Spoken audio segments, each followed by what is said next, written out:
Chers amis, bonjour. Alors, aujourd'hui, c'est déjà le 5e épisode de ces petites recensions du festival international et fantastique du film à Neuchâtel que je vous fais quotidiennement. Ma précédente vidéo a mouliné pendant 22 heures avant d'être chargée sur YouTube. Bon. Alors, nous avons dans ce genre de festival il y a une tendance revendicatrice féministe de plus en plus présente. Et nous avons certains films qui vont dans ce sens. Et c'est le cas par exemple du premier film dont je vais vous parler, qui s'appelle « Que ma volonté soit faite » de Julia Kowalski, une Française d'origine polonaise. Et alors, quand je vois, disons, les petits résumés dans le programme du NIF de ce genre de film, nous sommes, on le sait avant même de voir le film, dans un cadre revendicatif et victimaire de type féministe. Et il y en a un deuxième que j'ai vu hier, donc aujourd'hui nous sommes le 8 juillet, je vous parle des films du 7 juillet. Donc il y avait deux films dans cette mouvance-là. Et ce premier film-là, c'est le cas. Et je me demande toujours ce que les spectateurs penseraient s'il y avait l'équivalent masculin. Des films de type masculiniste ou bien des films MGTOW qui critiqueraient les travers de la gente féminine. Et il y aurait sans doute beaucoup de matière à exploiter dans ce paradigme, n'est-ce pas, mesdames? Je vous le dis en toute amitié. Donc, je me permets de rappeler ma conviction sur ce sujet épineux de la guéguerre des sexes. Premièrement, les hommes, les femmes, nous sommes fondamentalement différents. Et nous le serons toujours. Que vous le vouliez ou non, que cela vous fasse de la peine, ou que cela vous énerve,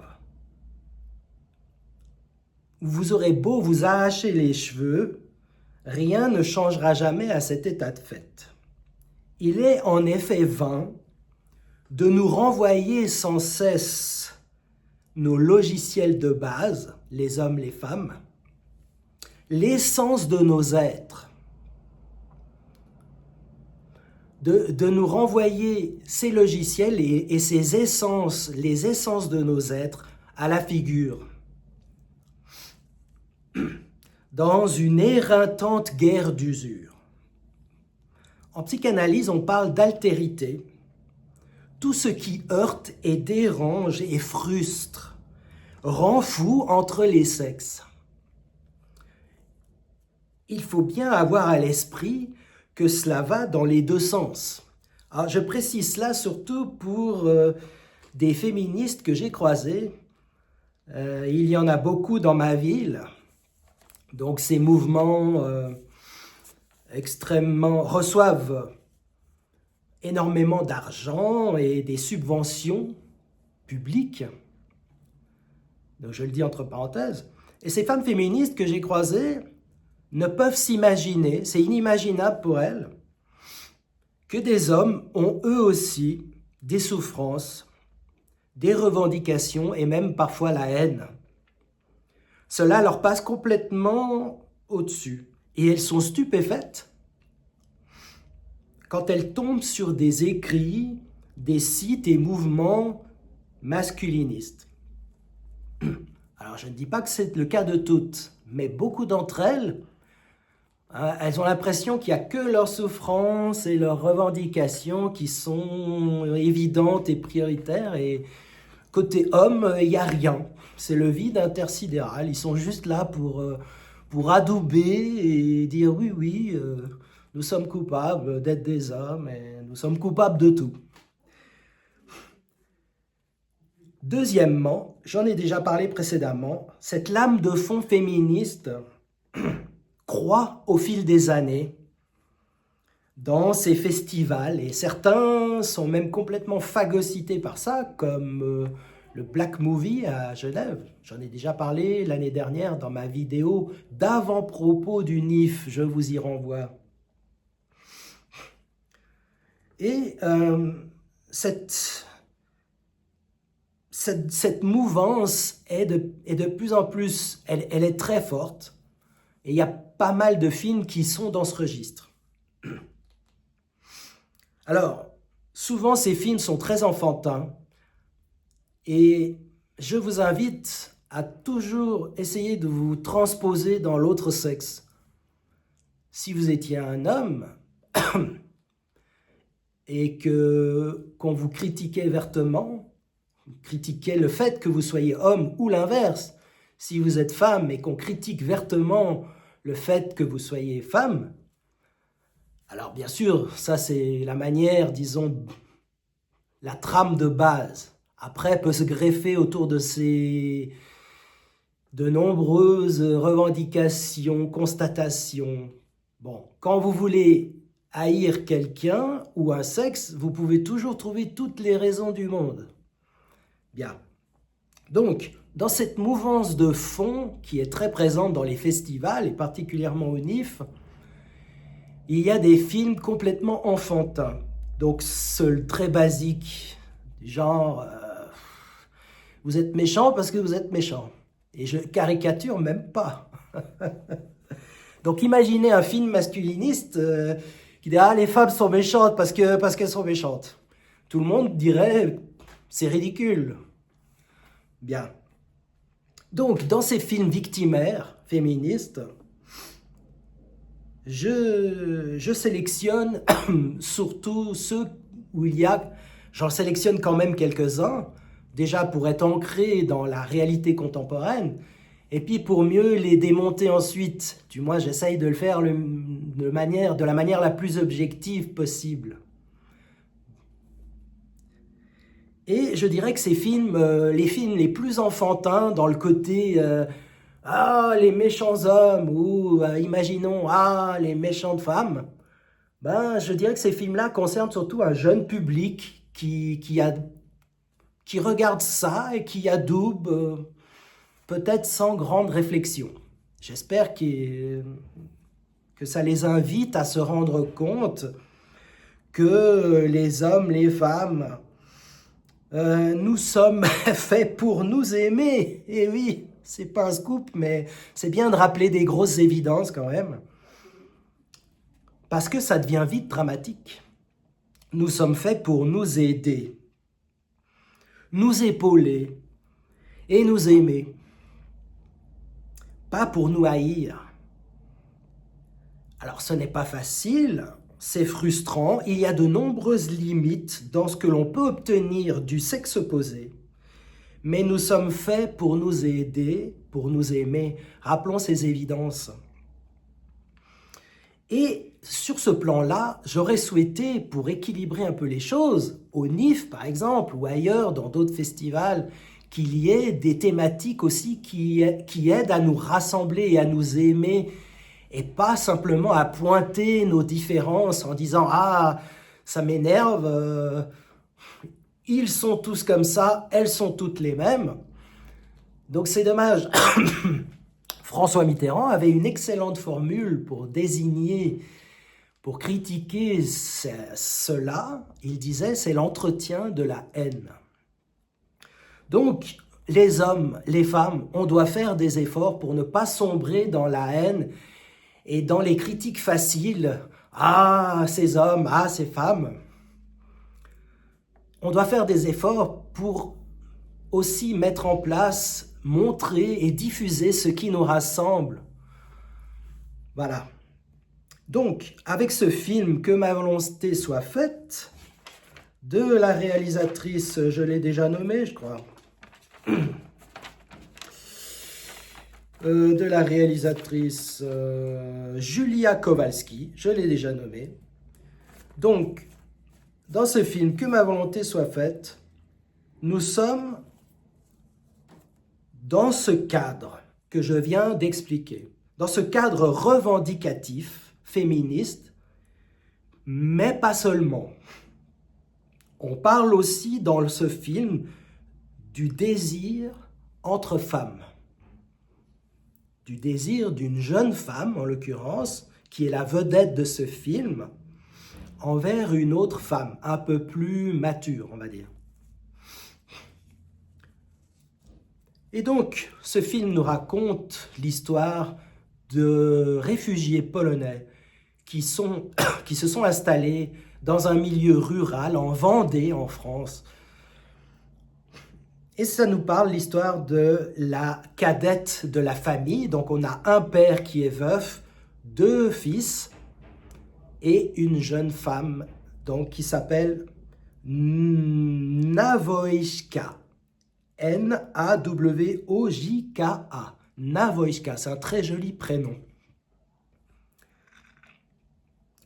Donc le père, il fait tout ce qu'il peut pour tenir son exploitation agricole avec du bétail. C'est un boulot très dur. Il a besoin de tous les bras. Et il essaye de tenir la baraque du mieux qu'il peut. Et donc le patriarche se retrouve, au sens noble du terme, se retrouve confronté à une maladie mystérieuse qui décime ses vaches. Toute la famille travaille durement. Et donc on a le vétérinaire qui vient voir ses vaches et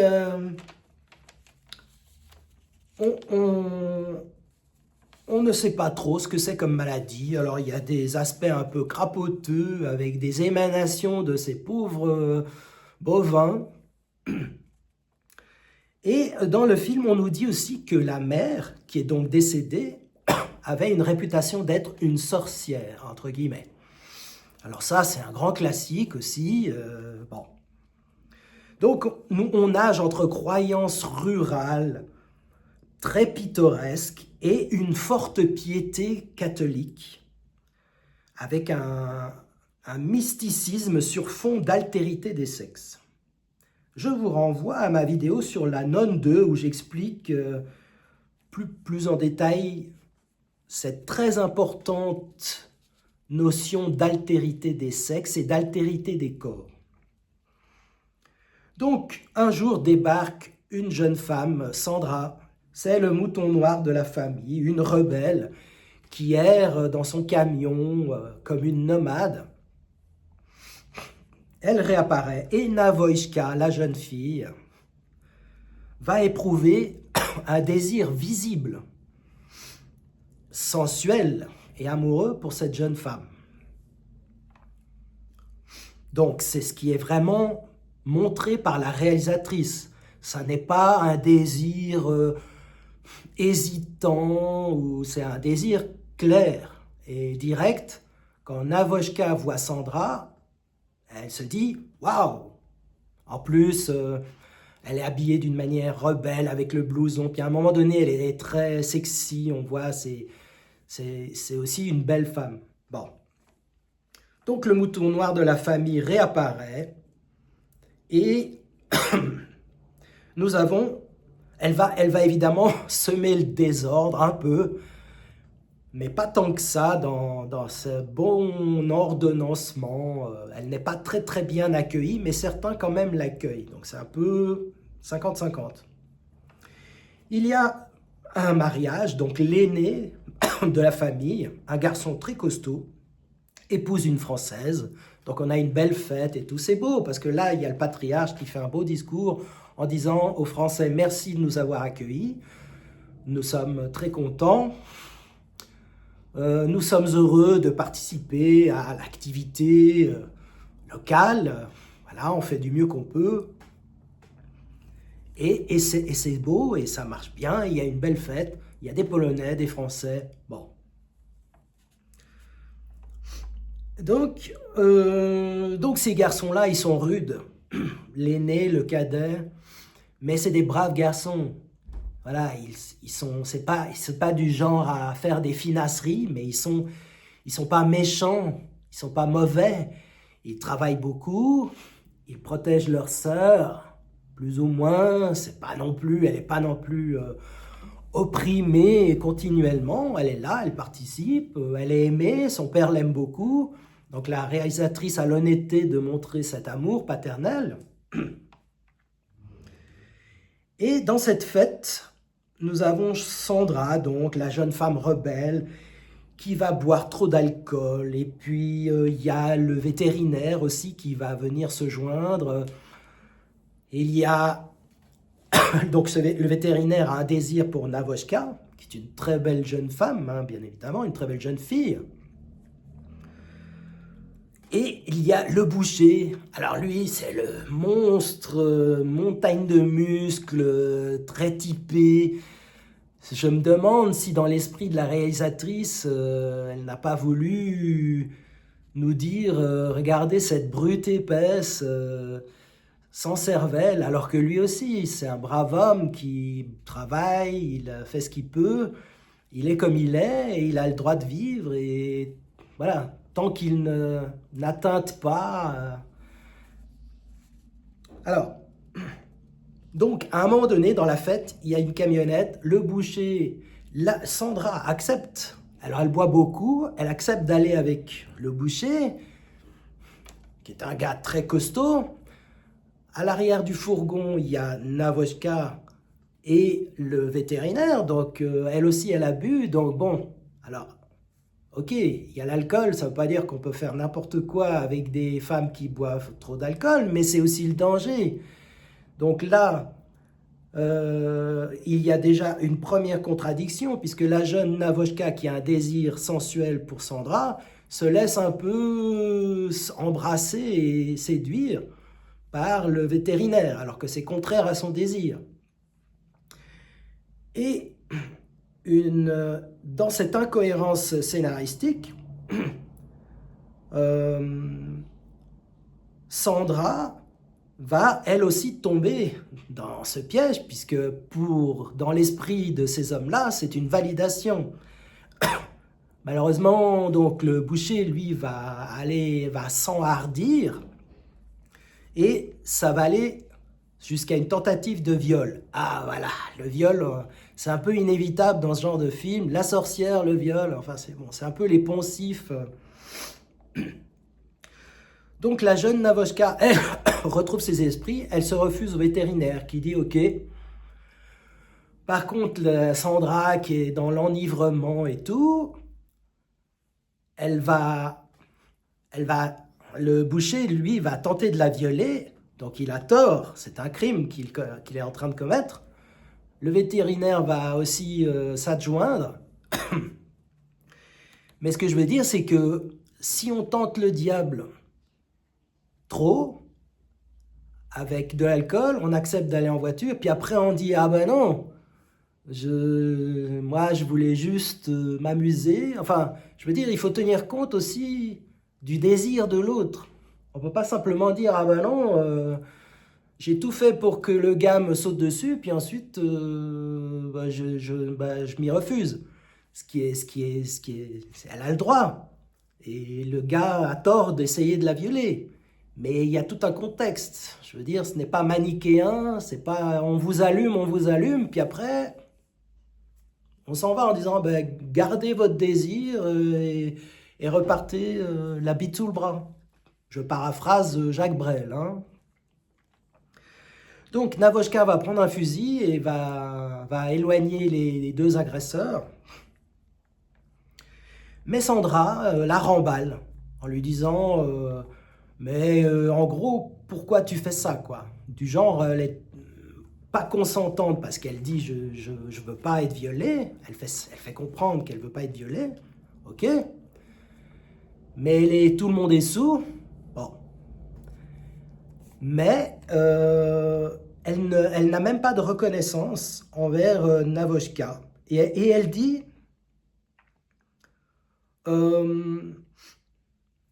elle dit « j'ai l'habitude ». Elle dit à Navochka « mais j'ai l'habitude ». Du genre « fallait laisser faire, j'ai l'habitude ». Et là, on a vraiment une rhétorique féministe incohérente, comme je viens de le souligner. On ne peut pas feindre, ignorer certains fondamentaux chez l'homme et les lui reprocher. Et ça marche dans les deux sens, bien entendu. On ne peut pas reprocher à la femme d'être femme. Bon. Donc, on a cette première contradiction, double contradiction, entre un contexte festif où tout le monde est enivré, où ça peut partir dans un domaine sensuel. L'homme a des... Voilà, je vous renvoie à ma vidéo sur Christiane, où j'explique en détail ce que les hommes ont dans les tripes, et on doit en tenir compte. On ne peut pas simplement dire « oui, vous avez des désirs, vous avez... » Mais en gros, on s'en fout, quoi. Non, ça va dans les deux sens. On tient compte des désirs des femmes, et on tient compte des désirs des hommes. Donc il y a deux contradictions. Il y a Navochka qui se laisse embrasser et un peu tripoter par le vétérinaire alors qu'elle a un désir pour Sandra. Bon, et dans le film, c'est clairement montré. Si elle hésitait entre hommes et femmes, encore, on pourrait dire, bon, ben, elle hésite, elle a le droit d'hésiter, tout le monde a le droit d'hésiter, à certains moments de sa vie, peut-être, bon. Pour certains, c'est clair, pour d'autres, c'est vaseux. Bien. Moi, ce que je reproche au système scolaire, c'est d'entretenir ce côté vaseux. J'en ai déjà parlé aussi. Et ensuite, ne pas assumer les conséquences, donc, de ce contexte festif où tout le monde est enivré en disant « ah bah non ». Donc, il faut faire attention. Il y a des hommes qui vont, même un peu sous, vont s'arrêter en disant « ah, désolé, je suis allé trop loin. Ok, bah, j'ai cru comprendre qu'on pouvait faire l'amour. Ah non, on peut pas. Ok. » Mais il y en a d'autres, ils sont dans leur... ils sont beaucoup plus simples, ils ne savent pas dire qu'ils ont tort d'exister, ils sont simples au sens noble du terme. Donc si mesdames, vous les excitez trop, bah, eux, un refus, ça va être inaudible. Alors, ils auront tort quand même, ils seront condamnés à juste titre. Mais il faut faire attention de ne pas vous mettre dans cette situation. Voilà. Autre contradiction dans ce film. Navochka semble avoir des épisodes où elle est en transe ou possédée. Donc là aussi, le film nage un peu entre divers registres. Elle semble possédée par l'esprit de sa mère.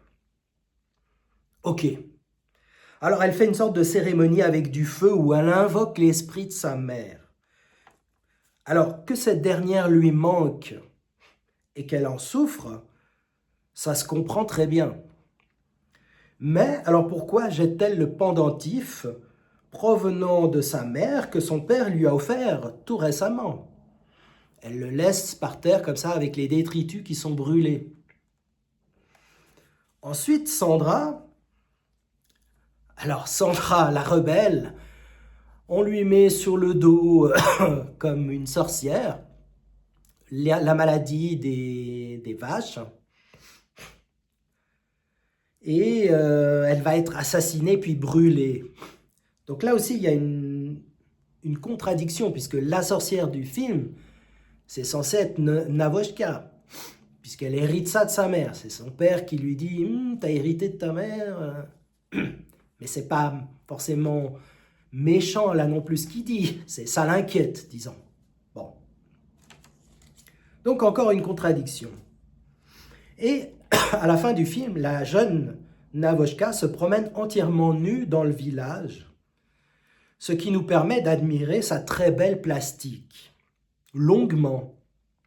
C'est vrai que c'est une très belle jeune femme, une très belle jeune fille, et on peut sentir là le désir de la réalisatrice, qui désire la même chose que les hommes, la beauté et la jeunesse. Donc en cela, elle ne se démarque aucunement, cette réalisatrice, de ses homologues masculins. Voilà. Et dernière contradiction, et non des moindres, Navochka émet le désir de devenir vétérinaire au début du film. Le père botte en touche, sans explication. Et là, c'est vraiment une erreur de sa part. Parce que, disons, la réalisatrice, là, prend un parti pris aussi féministe, alors qu'on aurait très bien pu imaginer un père qui explique à sa fille, en disant, par exemple, « Je n'ai malheureusement pas les moyens de te payer cette formation pour l'instant. Et en plus, j'ai une maladie mystérieuse qui décime mon troupeau. Donc on va perdre beaucoup d'argent et on va être dans des grosses difficultés financières. » Et il aurait pu lui dire, « Je souhaiterais que tu continues de nous aider, si tu veux bien, en attendant que l'on puisse accéder à ta vocation. » Donc là, on aurait eu un propos intelligent du personnage incarné par le père. Donc, on a là une très forte contradiction, puisque à la fin du film, Navochka reprend le fourgon de Sandra pour partir à l'aventure comme une nomade. D'ailleurs, il y a un aperçu des cartes routières que Sandra avait dans son fourgon. Donc, c'est du genre, voilà, je suis mon désir, sans tenir compte des réalités, et puis surtout, il y a une contradiction. Elle veut devenir vétérinaire, finalement, elle part à l'aventure sans aucune garantie financière, puisque de quoi elle va vivre. Donc là aussi, il y a une grosse incohérence dans le film. Certes, elle peut changer d'avis, dire « je voulais être vétérinaire », finalement, je pars à l'aventure. Très bien, pourquoi pas. Mais il ne suffit pas, dans ce genre de film féministe, c'est très présent, de dire « ouais, je suis mon désir » sans tenir compte des réalités et des obligations, parce que c'est mon désir, et puis voilà. Ça ne tient pas la route. Donc on a là un film très adolescent et puéril, perclus de contradictions dans son propos. Donc voilà, j'ai mis 2 sur 6, insuffisant. Ok, ensuite, nous avions le film suivant, un film, le premier 6 de ce festival, un premier chef-d'œuvre extraordinaire, un film ultra movie qui s'appelle Gibier, du réalisateur Abel Ferry, un réalisateur français qui est venu sur scène avec une des actrices. Donc c'était très sympa, ils sont venus nous parler du film, on a pu dialoguer avec les deux à la fin du film aussi. Donc ce film Gibier, c'est une tuerie, un film extraordinairement bien maîtrisé, et nous avons là l'histoire d'un abattoir avec tous les aspects bien trash,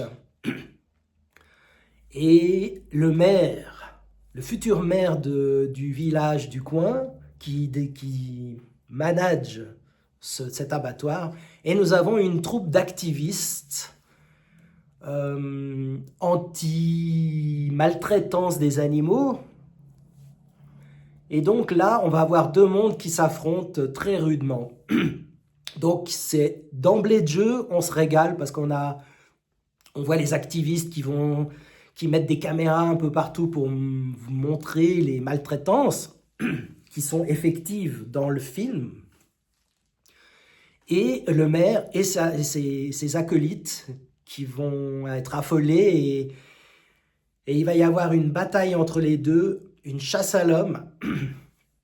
Donc les activistes s'introduisent, ils volent les caméras, mais ils se font courser, choper. Et puis on a une chasse à l'homme dans la nature. Il y a le fief des activistes, une sorte de gros squat avec d'autres membres. Et le scénario est phénoménal, avec de nombreux rebondissements. Et un film très dur, très punchy. où ça va partir en vrille, mais avec une grande force. Donc c'est du gâteau. Je vous recommande vivement ce film, Gibier, d'Abel Ferry. Un régal, un régal. Et en plus, à la fin du film, il y a un excellent contre-pied par rapport à ce qu'attendent les spectateurs tout au long du film. Et c'est très intelligent de la part de Abel Ferry. Je vous renvoie au film, je ne vous révèle pas. Et une tuerie, Gibier, d'Abel Ferry. Mon premier chef-d'œuvre, 6 sur 6. Extraordinaire. Ensuite, nous avions un deuxième film de la mouvance féministe qui s'appelle The Ugly Stepsister, donc de la réalisatrice norvégienne Emilie Bleachfeldt. Et ce film nous raconte le mythe de Cendrillon par le regard et ce qui arrive à Elvira, une des sœurs. Donc on a Cendrillon, la très belle blonde, et deux sœurs qui sont, et encore c'est subjectif, moins jolies, mais c'est vrai que la blonde, la réalisatrice a choisi une très belle blonde typiquement scandinave, avec des beaux cheveux blonds, des yeux bleus. Bon. Donc le film retravaille le mythe de Cendrillon, le conte bien connu, le dessin animé bien connu de Walt Disney, mais avec des effets bien trash, puisqu'en fait, la jeune Elvira, qui n'est pas laide, mais elle est enlaidie dans le film, mais elle se trouve laide, c'est le propos du film, et sa mère va vraiment avoir une influence très malsaine sur elle, puisqu'elle va accentuer et fortement aller dans le sens de croire qu'elle est laide et qu'il faut absolument transformer son visage, par exemple, et son corps. Donc là, on est renvoyé à des thématiques très importantes sur le narcissisme, au sens noble du terme, la valorisation de soi-même. Et c'est pas que la grosse tête, c'est une notion beaucoup plus complexe que simplement dire un tel ou une telle est narcissique, il ou elle a la grosse tête. C'est beaucoup plus profond que ça, c'est l'estime de soi, c'est l'image qu'on a de son corps et l'amour qu'on se porte à soi-même. Une énergie nécessaire pour évoluer aussi dans la vie, parce que si on se déteste, c'est évident, ou si on commence à vouloir transformer son corps, comme malheureusement beaucoup de jeunes gens tombent dans ce piège, et beaucoup de femmes aussi malheureusement, à cause du désir masculin. Donc les hommes ont une part de responsabilité là-dedans, il faut l'admettre. Mais, mesdames, il faut y résister. Facile à dire. Donc, cette pauvre Elvira va subir des souffrances terribles. Et là, on a un côté très punchy, très provocateur. Et je dirais que dans ces films un peu féministes, il y a souvent en faire 10 fois plus que les films des hommes. Ou des films souvent excellents qui sont faits par des couples d'hommes et de femmes. C'est souvent les meilleurs films d'ailleurs, parce que voilà, il y a justement deux subjectivités qui vont s'allier et ça donne souvent un résultat excellent. Je vous renvoie là aussi à mes précédentes vidéos du NIF. Par exemple au film Sissi, qui était fait par un couple, et c'était vraiment un couple de réalisateurs, un homme, une femme, et c'était vraiment un chef-d'œuvre. Donc dans ce Ugly Stepsister, la belle-sœur laide, la pauvre Elvira va subir les pires tortures. Alors on voit des scènes bien trash avec... bon, on est je sais pas, au 19e siècle ou au 18e siècle,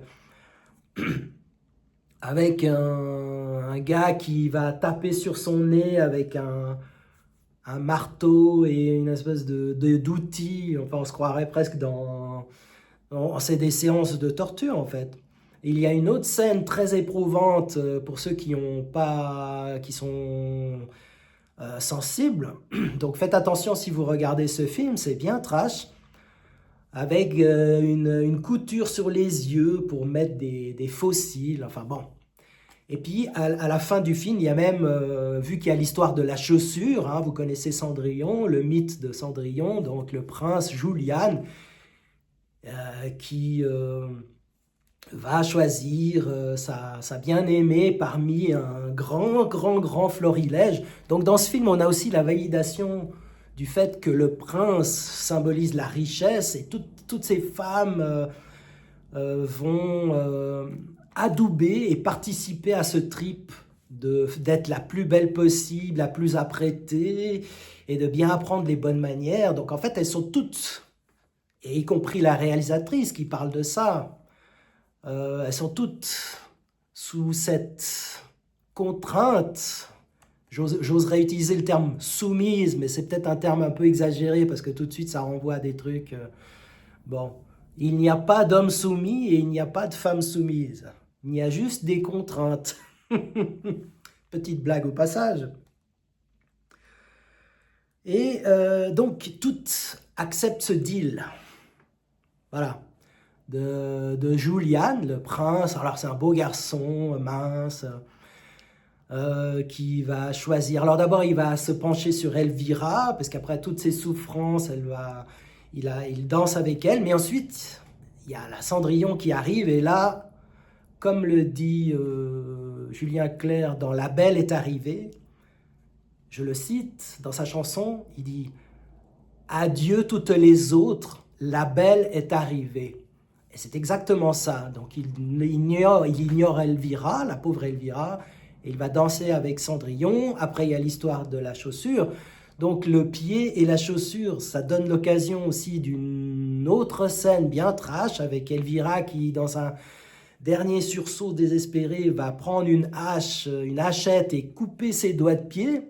Donc la réalisatrice, l'outrance féministe, j'en ai déjà parlé aussi dans un précédent film en 2024 où il y avait aussi une femme réalisatrice qui allait beaucoup dans l'outrance avec des enfants assassinés, plusieurs viols, enfin ça rend la chose un peu vaine. C'est tout dans c'est une question de mesure, je dirais. Donc, voilà, ce step-sister. Donc, bien évidemment, toute cette souffrance, en plus, à la fin, Elvira tombe dans les escaliers, donc elle se pète une dent, elle se pète le nez pour lequel elle a tant souffert pour le refaire alors qu'il était parfait. Mais ça, c'est le drame, hein, si vous connaissez cette malédiction, on va dire, par exemple, prenez une jeune femme anorexique qui a la peau sur les os. Le médecin va la mettre devant un miroir et il lui dit « Qu'est-ce que vous voyez ?»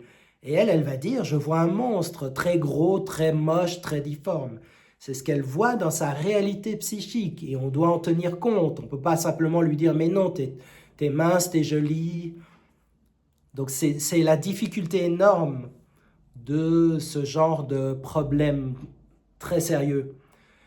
Et là, évidemment, le film renvoie aussi à ça, à l'image du corps. Et, par exemple, Michael Jackson voulait transformer son nez, la force d'opération, il en devenait grotesque et très laid, finalement. Alors que c'était un beau garçon au départ. Voilà, en plus, avec beaucoup de talent. Bon. Voilà, donc 2 sur 6 insuffisant, malgré que effectivement il y a un gros boulot sur les costumes. Là, je le reconnais. Mais bon... L'art est difficile et la critique est facile, j'aime à le répéter. Et le dernier film, c'était Bring Them Down, un film dans la catégorie Third Kind. Alors, les 2 films féministes, c'était bien sûr en compétition internationale, cela va de soi. Bon. Bring Them Down, un film de Chris Andrews, un réalisateur irlandais, nous raconte une histoire de paysans irlandais qui cultivent, qui ont des troupeaux de béliers et de moutons.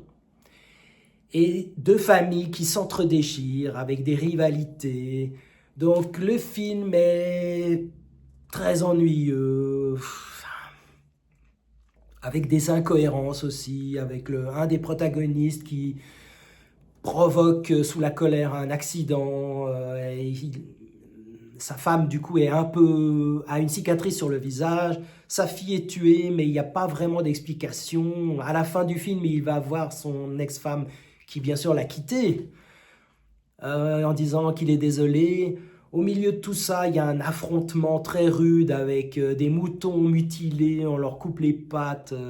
Donc les clans se font des saletés entre eux, des choses extrêmement délétères.